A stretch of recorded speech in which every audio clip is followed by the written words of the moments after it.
Welcome to Life Fit with the DVD. Welcome back. Thanks for being here. Today I wanted to elaborate a bit upon yesterday's video in the sense that we are trying to consider other perspectives and ask, is this true? I want to get into why it is important to be asking these questions and why we need to be asking them. The main reason this is because when we ask these questions, it allows us to take back our mind, to take back our consciousness, and actually critically think about what's going on, certain ideas, principles, what is true, what isn't true. Like some of the things I had outlined yesterday. We want to be taking back control of our mind, and instead of letting somebody else think for us, we need to be thinking for ourselves. We need to be able to be discerning in how we're interacting with other people instead of just letting things in, letting people tell us what is the truth and you know what is actually going on. We need to be using our minds here, and it's so important because, like I have said before, the media is in a lot of circumstances very mindless, very depressing. It is designed that way to keep us down. It's designed to talk about the worst things that are going on out there because, well, it keeps us in fear. It keeps us in a cage of our own creation, in our own mind. Fear is the mind killer. And we have to be able to push through that fear, and we have to be able to use our imaginations again and actually be able to visualize the things that we want to create. There's there's studies out there that if you imagine doing something, imagine perfect example is I used to train parkour way back in the day, and when I trained doing particular movements or stunts or whatever, I would visualize in my head what it would look like for me to be doing that particular movement, flip, whatever. And typically it came from watching somebody else do it. It came from a video, watching somebody else do it, watching their movement, and then imagining in my own mind myself doing it. How did my body need to move in that split second to actually complete the movement? How do my muscles need to fire? And if you visualize these things, if you visualize yourself completing a certain task, whether a physical one or actually something that's digital, if you visualize yourself doing these things, working out, eating well, and most important step is not just thinking it, but also feeling it, feeling as if you've already done these things, feeling as if you've already achieved it. You're literally bringing the future into the present. So focusing on the visualization of you completing these tasks, doing a flip or working out or whatever, is going to be you taking back your mind instead of living in fear that, oh, I can't do that, or oh, I don't know, like that critical part of your mind just shooting it down, just shooting down the possibility of you being able to do that thing. Now, of course, it's important, these are activities that don't harm other people, right? These are activities of your own accord, things that you want to create. And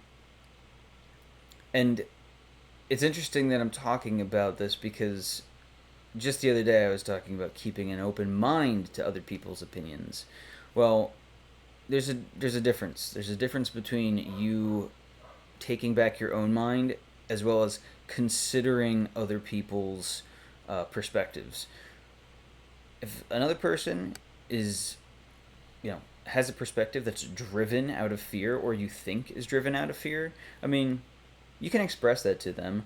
I mean, I think it's important that you focus on the optimistic side of things, though, of what you think you can do, right? What you believe that you can do, as opposed to what you can't do and what you should avoid or what you should fear. And I do think there are things that should be avoided and should be, well, I wouldn't say feared, but I was about to. But I do think there are things that need to be avoided but not feared.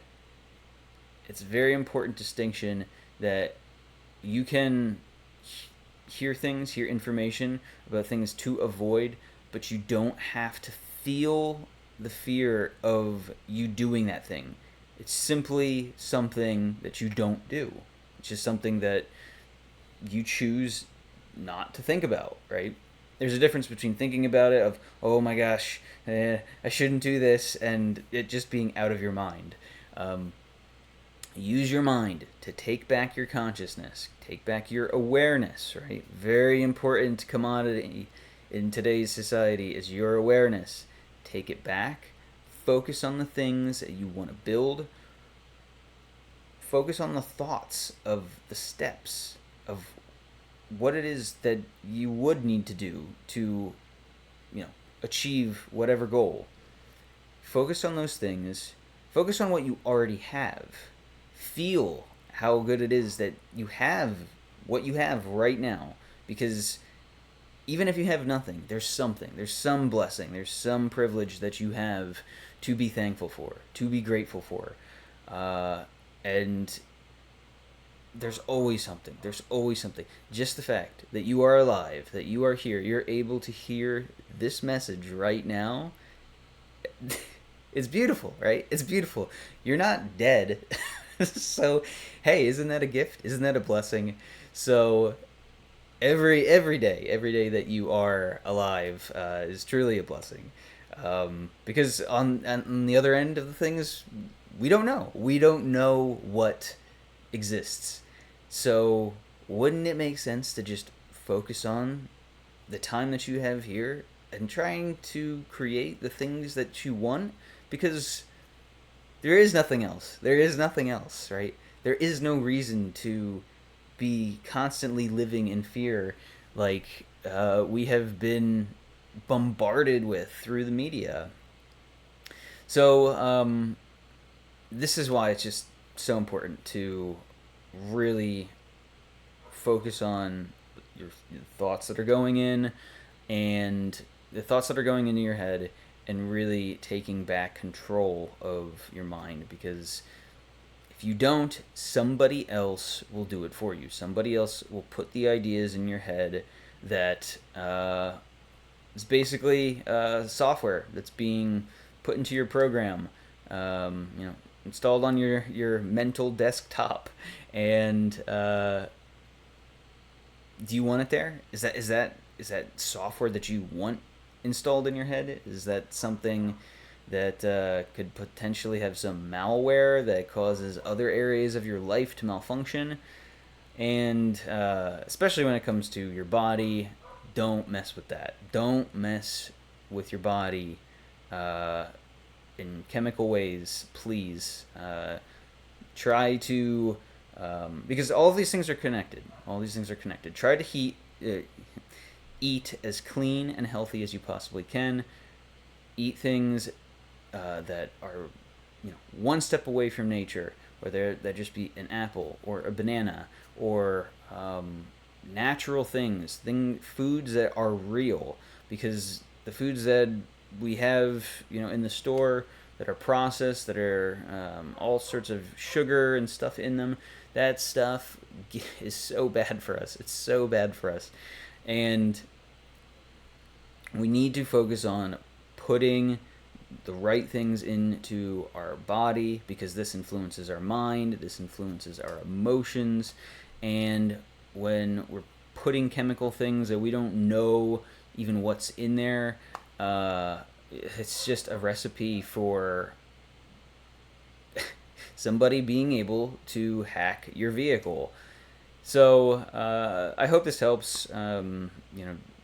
A little bit of a discussion to why it is important to control your mind.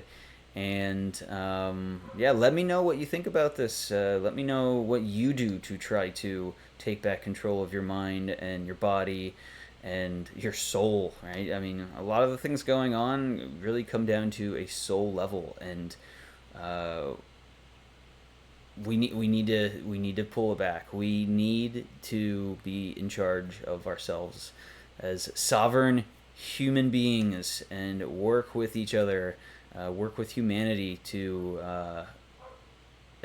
to build something productive, to build something better than what we have. When you look out there, there's a lot of good things, but we can do better, right? We can do better societally, for sure.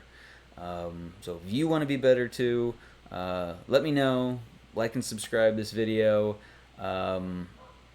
And yeah, I mean, if you would like help as well, looking at your own life, your own situation, I would love to help. Just let me know in the comments. And yeah, I will talk to you later. Thanks for your time. See ya. Bye.